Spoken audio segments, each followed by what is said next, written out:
Everybody, welcome to the podcast, Becoming an Elite Financial Advisor. I'm Sten Morgan here with Bill Case. And today we're going to unpack the language of referrals. And what's awesome is that Bill wrote a book called The Language of Referrals. Holding it up to the camera now. There it is. Bill, I love this topic, partially because of my own advisor journey of being excited about referrals, being frustrated with referrals. It is this thing that is always necessary, always somewhat elusive and changing, that if we would have all cracked the code one day, our business would be much easier and we'd all be making a bunch more money. So with all that said, I love kind of your background because you've specialized in this for a long time. I have. Yeah. Going on 30 years now, I've been working with advisors around referrals / introductions. I say introductions because these days that's kind of what we need. It's a little harder to reach people unless we get connected, and we can get into that a little bit if you want. But And I've worked with advisors of all shapes, sizes, experience levels, success levels. A lot of the more experienced guys and gals who come to me, they know about this. They know how important it is. Maybe they used to ask when they were younger and had no fear. And now they're sitting on a gold mine of opportunity, but it's not sure what to say, what the words are, how to get that confidence back. So that's a big part of it. I work with folks also who may be trying to scale a little bit. They may be bringing in a junior advisor or two, either trying to get a younger clientele in the mix or just someone else, bringing in folks. And so I'm teaching them. But the bottom line is none of this is rocket science. You'll see that today. It's all about confidence. And so having the right words, the right approach, maybe practice a couple times, like you practice your golf swing or whatever else, and then you'll have the confidence. Yeah, I do find, and this is true of myself, I look at the things that I spend the most time on in my world. And golf's a great example. I might play 3 to 4 times a year. While I love it, it's also not fair to get super frustrated at myself and the results I have if I haven't put the time in. That's right. And I find as advisors, we spend most of our time selling. How do we sell better? And a lot of times the confidence may not be there to back up us as the product, which I think as an advisor, we are the product. And so I think, as I've heard about different referral approaches, and I'd love your thoughts on this, if there's a lack of confidence or conviction of communicating, I found somewhere behind that is this underlying confusion on who am I and what value do I really bring to the situation. And that just kind of overflows on everything you do. I think there's some truth there. I remember giving a speech with a group, and there was an advisor, a senior advisor, who we won't talk about the company name, but I think he'd been in business 22, 23 years, and we're walking down the aisle, the hallway afterwards. He says, Bill, I've been in this business for a long time, and I'm starting to wonder about the value I bring. I'm a little unclear right now. Been in the business for 23 years. So the advisors that I've worked with and interviewed for my podcast, et cetera, who seem to do the best at client acquisition and particularly around the introduction process are those who feel they're kind of on a mission to bring their important work to others. They know that they take a leadership role, if you will. They want to help people make educated financial decisions that are in their best interest, that these people might not make without them. They know how important their role is in getting prospects and clients kicked through their inertia to do something. And so it's those who are on kind of that mission and then build a culture of this within their firm, themselves, their team members, with the relationships with clients without being, and I must say this, without being obnoxious or pushy or looking like that creepy referral guy. Nobody wants to look like that. There's a way to build that culture of doing business. And those are the folks who seem to do the best with this. It's just thinking about bringing our value to other folks. How do we do that? How do we pay it forward, get our clients to pay it forward? And that tends to produce the best result. That's great. And so for everybody listening, all the advisors, there's a piece to this to where you need to have some confidence. And I know for me as a young advisor, I wasn't just this natural, gregarious party goer. And so my confidence had to come from just studying things. Like if I got in a room with a client, I probably knew more than them. CFP, podcasts, reading books, like all the things. I just had to just bulk up my confidence that way. Yes. So any advisor that's listening, whether you're a new advisor or you're experienced, you've worked with them all. We all need help in this area. Where do we start? And this is probably you walking us through the book chapter by chapter potentially, but give us a place to start, and then we'll kind of get a little deeper and complex as we go. Yeah. So let me give you the 6 parts of the book, and then we can go back and look at whatever you want. So part 1 is the inner language of referrals or introductions, the self-talk, right? Not what we're saying to others, but we're saying to ourselves.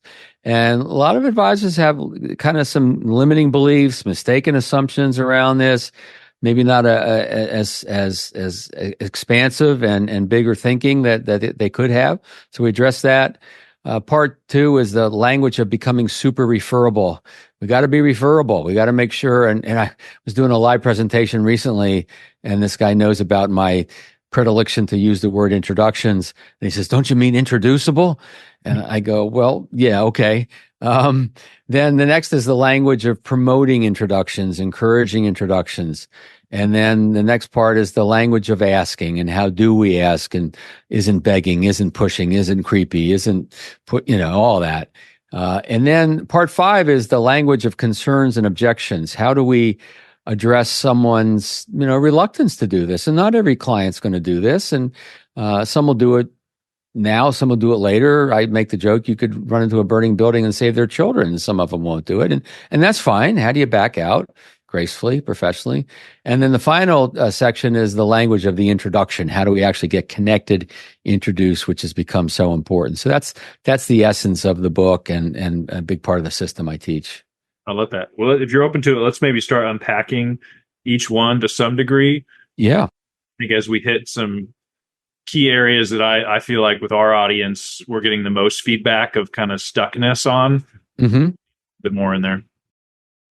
Yeah. So, gosh, there's so much around the language, the inner language. Let me hit on 2 really quick. First one is understanding the full lifetime value of a client. Lifetime value of a client is certainly the business you can do with them over a lifetime, which can be substantial for a lot of folks. And that's great, great value, money follows value. It's all good. But the other part of that equation is who they can introduce you to. But if that's not in your mindset, your thinking, how you're building the right culture, then you'll miss those opportunities. They'll be right in front of you sometimes, and you'll miss them. And the other is knowing what it takes to go from incremental growth to exponential growth. So everyone should be getting referrals, introductions without asking. That's a barometer of referability. And hopefully everyone is. And some people call them unsolicited. I've had a couple of clients call them accidental referrals. They count. Don't get me wrong. Those are good. That's a barometer of referability. The challenge sometimes is it's not always enough. That's a quantity issue, or they're not always the right people being introduced. So it could be a quality issue as well. And so doing a great job, serving your clients well, great client experiences that's so much talked about these days, which I concur with, will create incremental growth. But if you want to create exponential growth, if you want to create a multiplier or a compounding effect like compounded interest, then we have to find a way to be appropriately proactive. So that's some of the mindset thinking that I put into the process. What's the range? Because I meet a lot of advisors that, and this is all of our blind spots, that feel like they have a great practice and they're doing a great job. And then there's the practices that me and you would see and be like, wow, you're proactive, you're giving a unique experience. What's the difference between, is this advisor, just because he has clients and he or she's in the business, they get maybe 1 accidental referral a month? The ones doing it really well get 10 accidental referrals. What have you seen in that space? Yeah, I can't say this. I've seen anyone get 10 a month, generally speaking, unless they've got a kind of a big team and they're churning through, part of it's critical mass, right? Part of it's how many clients do you have who are engaged and there's a good relationship. I'm working with a guy right now. He's got a boutique business. He's got 85 clients, but they average 20 million or more in assets. Some of them have 75 million. So he wants to double his practice, but his critical mass is fairly low. Yeah. So, he's not going to get 10 a month. Hopefully he'll get 1 or 2 maybe a month. And then centers of influence are going to have to play a role in his world because of the type of people he's trying to meet. So it really does vary. But most of the folks I've run into who are complaining, or who either come to me or just wish they could be better, they're probably getting about 2 or 3 or 4 new clients per year from referrals, introductions, Kind of my habit. and Okay. they would like to do better. Gotcha. And so I think the main point here is that that's not enough. Like if that's your prospecting strategy, you're not going to probably thrive. Yeah, if you're in a growth mode, clearly, yeah, it's not probably not enough. Yep. Okay. And so then moving to from the inner language of, I think that gets into kind of mindset, confidence, a lot of things back there. But Yep. we agree that's very important, and I love that it's the first chapter because it affects everything after that. It does. Referability. How would you define that in our space? Yeah, so a referability is an engaged client, and studies have been shown that, and I got to credit Julie Littlechild with absolute engagement for her research, that there's actually a low correlation between client satisfaction, satisfied clients, and engaging in this process of referrals and introductions. And what we need to create is engaged clients. And my definition is a client who feels engaged with your value. They like the things you teach. They like the questions you ask. They like the responsive service, but they also feel a connection with you. There's a bit of a personal connection. We'll call it a business friendship that develops. Not all clients want that, but most want some of that.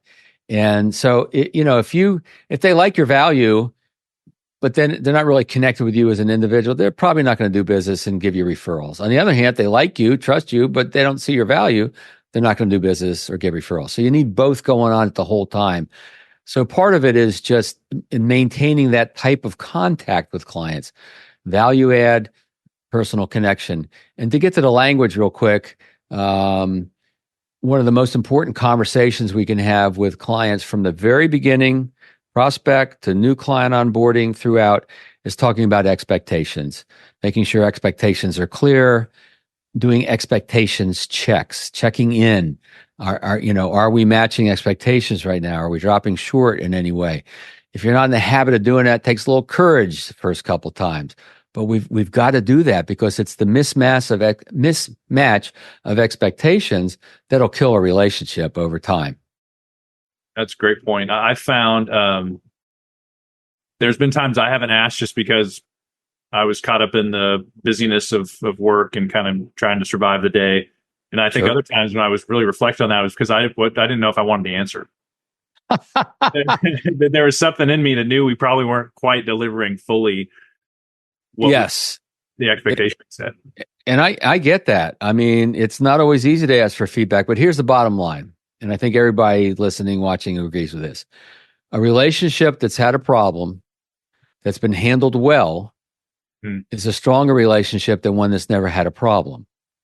So knowing that, we almost have to go looking for the problems, right? I know people think I'm nuts, but really we have to clean things up. We have to make sure expectations are where they need to be. People will usually vent about the big stuff. Yep. Most of the time, or they'll just walk and you'll get the paperwork. But they don't always complain about the little stuff, but they really wish, your assistant had returned their call or you would return their call a little quicker. And just to get it up and out and get the charge off of it is so powerful. Yeah. And just to take the time to know what they expect. What are their pet peeves in working, with you, with others? Very, very important to being referable. And I think at times to try to then do that in the context of a scaling practice, I think for me, I eventually had to go back to my proposal onboarding paperwork and structure it in such a way that it forced me to do it, where I was setting expectations in the document versus, the yellow pad and hoping I did it well. Exactly. So yeah, if as an advisor, you're listening and you're saying, that sounds great. Bill just dropped like 3 kind of wisdom bombs that maybe everybody didn't grab onto, but the expectation thing I think is big, and the problem solved well. I look at all the personal relationships I have, the best friendships I have. Like if there was tension at times, you got to work through it. I don't know if I've put that in the context of my business as much, but a few clients popped in my head when you said that. The ones that stayed because I handled it well, and the ones I lost because I maybe didn't. But think about. I'm sorry. Go ahead, please. Think about structurally what you can do in your practice to help you remember to do this. besides you just hoping you're going to do it? And for me, I'll, doing my fact a different way. yeah, I'm sorry to interrupt, but I'll give that thing. I was too excited. Sorry. Oh, great. Okay. It's on your agenda. Every meeting, run an agenda. You'll have a better run meeting, right? It'll be more efficient. You'll make sure you cover everything, and just have expectation check or expectations or value check or communication review. Any of those words, put it on the agenda, and so you make sure you check in, and most of the time everything's going to be fine. Yeah. But every now and then there's going to be something that needs to be vented. And now you've created this culture. They know that it's part of the process of working with you, and they're going to feel more comfortable if something isn't working to where they would like it. They're going to feel more comfortable just bringing it up, but having on the agenda, make sure it gets built into the relationship. How would you, this is a question for me, and I think it'll apply to a lot of advisors too. Let's say I do that and an issue comes up. And I have a client that comes to mind that I'll probably meet within a couple of weeks. Somewhat unreasonable expectations as far as how quickly I'll respond and all the things that we may do for them. I guess it's an opportunity to just reset. Hey, here's who we are and here's how we serve. Are you still comfortable with it? But how do you hear somebody's expectation and then, in lack of a better word, shut it down or say, I can't give you that? Yeah, I certainly wouldn't. I wouldn't use the word shut it down, and I know you don't mean that exactly. The first thing that we need to do is to fully understand, and this goes, by the way, to objections, concerns, around referrals, around really anything. Anytime there's a mismatch, or anytime there's uncertainty of moving forward in some way, the first thing on our list has to be to understand it fully, to really see what's behind that, because sometimes there's something behind the expectation. Maybe they're just nervous, they're anxious about things, and they just, when they have a question and it's not answered immediately, they get nervous, they get anxious, right? And so we address that a little bit, and ultimately, you've got to come up with something that's going to work for both parties. It's got to be a win-win. You may have a client where you say, look, our typical standard is to get back to every client within 24 hours, right? Whatever your standard is. And it's good to have a standard, by the way, and have everyone on your team do your darndest to match that standard. And then say, look, if knowing this, if you have an issue that you really feel it's just got to get addressed before that, it's driving you nuts, let us know that. Let's put a flag on it, and then we'll do our darndest to get back to you faster. So it's a little bit of compromise. It's a little bit of agreeing on what the normality will be, knowing there can always be an exception to that, and that'll usually tone things down a little bit for those nervous Nellies that just got to have a response right away, even though it really isn't that important. Yeah, I think I've over time got better at leading with curiosity, or maybe if I felt they were pushing back on me or their lack of excitement about my process was almost a personal offense. And then I went on the defensive. Well, no, I have called you back. As I reflect on those and some of the ones I've handled better more recently, it was like, so what I'm hearing is your concern that if we don't call you back soon enough, that we're not working on your plan, or that we're not attending to your account as much, that you think that you have to send 5 emails in order for us to take action to clarify it. And that's helped me a lot. Let me give you one more little thing.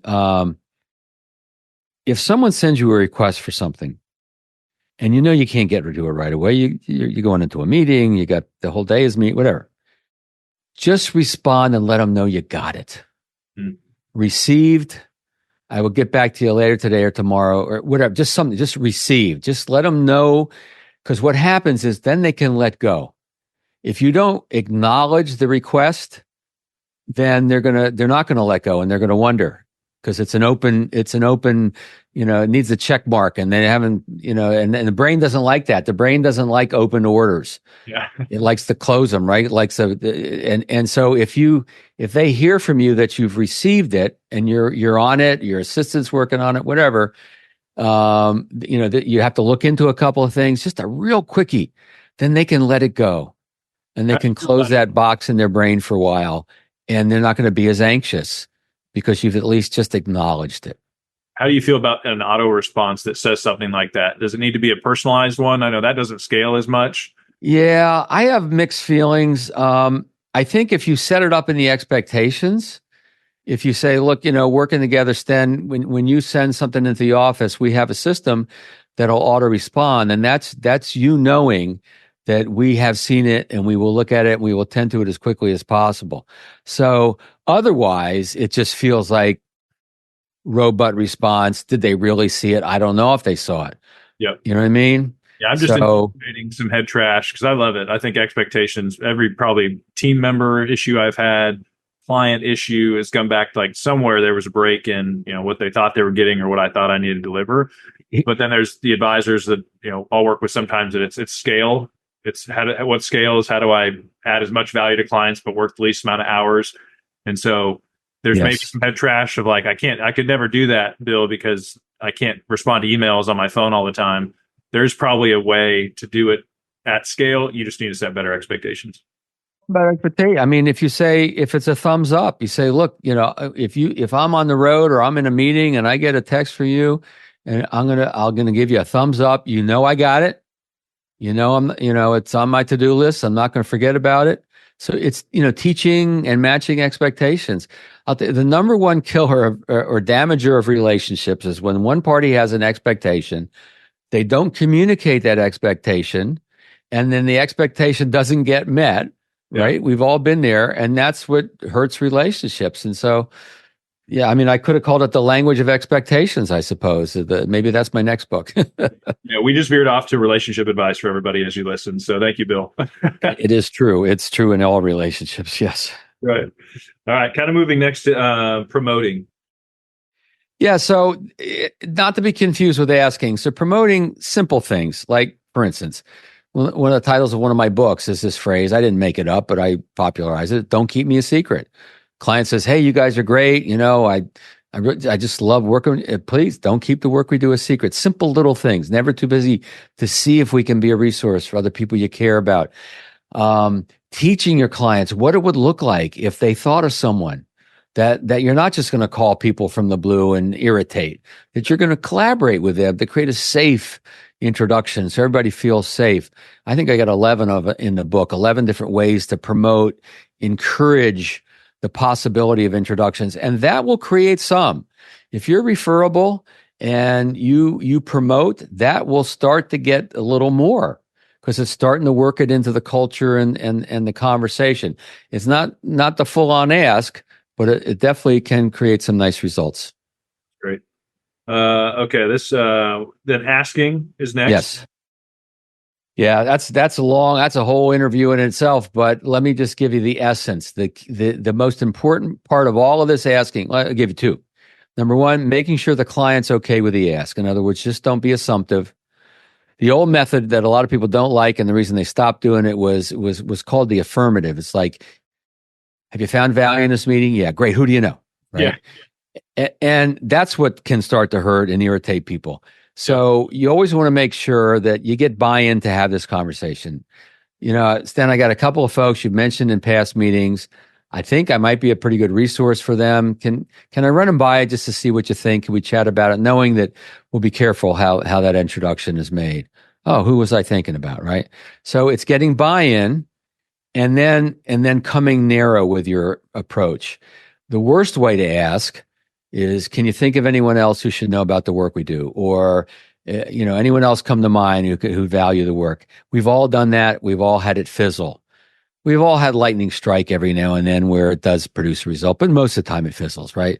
So the goal in your ask is to help them visualize people in their mind's eye. Mm-hmm. And one of the best ways to do this, it's age old, it's life events and money in motion. The reason why that's powerful is because most times, and just look at your client base and the people you've met, I would be willing to wager in most cases, those people, they're working with you now because something happened in their life or was about to happen in their life, and their radar went up a little bit to work with a professional. And that's why they had that conversation with you. The timing was right because something was going on in their life. And so come with a few categories. Sten, you started working with us because you sold a piece of property and you had a chunk of cash and it made you realize you needed to get a little more organized around your planning and and planning for the future, et cetera. And that's what got us started. Let's start there. I don't know if you know anyone else who just sold a piece of property, but that would be a good place. No, I can't think of any. All right, that's right. We're just brainstorming. I got a couple other ideas, if that's okay. Yeah, sure. What do you got in mind? Right. So it's a collaboration. There's no pressure, but I'm trying to get you to maybe picture somebody who did just get married, or who is thinking about retirement, or did sell a piece of property or their business. And that's gonna lead to more likely to an introduction than the broad approach. Yeah, we in our community, Elite Advisor Network, we talk a lot about average versus elite advisor activity. Mm-hmm. What Bill's talking about is elite level language, and elite doesn't always mean complicated. That sometimes direct, humble communication is elite, but because it's harder than it sounds. I mean, like you said earlier, people need to practice this. Like, it doesn't come natural to all of us. What frustrates me at times, and I remember doing this, is the average referral prospecting activity that somehow our industry still accepts. Where, hey, do more of the below average thing a lot longer and eventually be successful. And I remember when I was, companies to be unnamed, and I don't think they're not doing it on purpose, but I think it's kind of works to some degree, where it's every time you meet with somebody, whether it's the first meeting or the 20th meeting, ask for 5 people's names right away. And if to give them some names, print out their LinkedIn connections and slap it in front of them. We're not here to blast, those strategies, but there's advisors still doing those for some reason. What would you say to those things where it's like, hey, you're batting below 100, get more at bats? It's like, no, how about you just make your swing a lot better?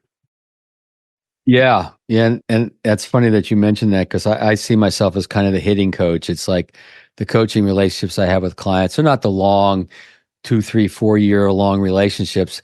They bring me up in to fix their swing. and I like that. And then I give them what they need to move forward without me. Yep. So first of all, there is no one right way here. And I'm not going to sit here and tell you that my way is the only way. I know my way works, and I know it's adaptable and flexible enough for people to make it work for them. But if it's legal, ethical, moral, and it produces the results you want, then I'm the last person to tell you to stop doing that. With that said, the 2 biggest mistakes I see around this are kind of the antithesis of what I just said, which is they're not getting buy-in. They're not making sure it's okay to have this. They're just kind of plowing ahead, and they're looking for, and they put 5 names on a pad of paper, and they're looking to fill those 5 or 10 or 10 to 1, like David Letterman used to do, or whatever. Right. And it's so formulaic that it just screams formulaic to the person you're in front of. Right. And so the key is authenticity. And that's why some of the language I use, and by the way, I recorded the book on audio because a lot of folks told me, Bill, we kind of like the way you deliver the words too. It's not just the words. So I did it on audio to kind of and that is part of it, is our inflection, et cetera. But back to the point is that you talked about curiosity. You mentioned that word a little bit. You turned curious. That's authenticity. Being curious, right? Not having all the answers and just let's figure it out together. That's being authentic. And that's what people want, I think. Yeah, they want us to know our stuff, don't get me wrong, but they don't mind us helping figure it out with each other. And here we're just trying to figure out who else we can bring this important work to. And if you came to me from an introduction, one of the things I could say, there's a lot of ways to do it, but I could say, Sten, David and I, about 2 years ago, did a little brainstorming about who else should know about this work. And he thought of you and introduced me to him. I'm wondering who the next person is to receive the value of this important process that you've experienced. Yeah. Simple, it's authentic, it's real, right? It's not a list, and all of that. And look, the LinkedIn thing can work. If we had more time, we could get into that. There are ways to make those things work. Yeah. The problem is most people do it in a formulaic, robotic way. It's not personalized. It's not relevant to the people they're reaching out to. And that's why it doesn't produce the result that they want. Yeah. I'm hearing you say, and I agree with you. referrals need to be asked for. If you want to run a healthy business and you're convicted in who you are, there's, this is a strong word, but almost a moral responsibility to not keep yourself a secret. Like, let people know that you can take on clients if you want to, but don't do it so fast and so robotically that you're kind of shooting yourself in the foot. I know for my practice, and I told my team in the past, we have to add value to some degree before we ask for something. Sometimes that can be after meeting too. Like maybe it presents itself. Sometimes it takes a little more time.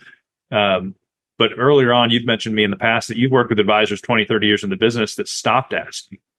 Yes. And so I think we all need to ask. And as we wrap up, I want to kind of give you a chance to hit on objections and introductions, but we need to ask as healthy business professionals. Like, we can't ignore this piece. And as it starts working, make sure we keep doing it. Yeah. I mean, if you want the multiplier effect to kick in, we have to have that level of proactivity. And get through whatever stuff is stopping us and have it come from that place of bringing the work. It's like, do you believe the work you do is important? Do you believe that there probably isn't a person on the planet you couldn't sit in front of and help in some way? Yep. There's maybe a few Warren Buffetts and whatnot, but and the answer is yes, you can. You do bring that. It's all about that. It's being on that mission to bring that value to other people and feeling good about your value. So you mentioned the introduction thing. And real quick, I do want to make a point that everyone's heard me use the word referrals and introductions kind of interchangeably. So I think that when we're in front of a prospect, client, center of influence, anyone has the ability to connect to someone, the language that we should be using is the word introductions. Yeah. And or connection. Because that's what we want. We know it. The referred lead, the call George use my name, doesn't work anymore. So we need to get connected, whether it's an email handshake, whether it's in person, whether it's a 3-way Zoom. We got a whole section devoted. How do we actually create that connection? And the conversation is not done until that connection has been arranged. Yeah, some will fall through the cracks, but in most cases, if we do a good job negotiating a good connection, then we're in front of a prospect in a relevant way, relevant to them, and we at least have their time and their ear for a little bit, and then it's our job to create the interest and make the case. Yep.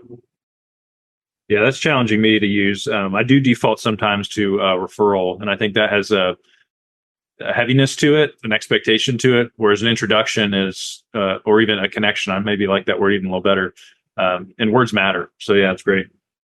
Yeah, and I call the book Language of Referrals because that's what's in everybody's head. And, one of the principles of good marketing is just to use words and concepts that are already in the head of the listener, of the message. But then in the book, I make the case of why when the language we actually want to use in front of folks is the word introduction and perhaps the word connection, because that's what we need. Yeah, it's give them what they want so you can give them what they need. And I think a little bit of that, yeah. It's healthy, yeah. Bill, I really appreciate it, buddy. How can people dive deeper? I know your recent book, Language of Referrals, get that. Love that it's on audiobook. What are some other ways people connect with you?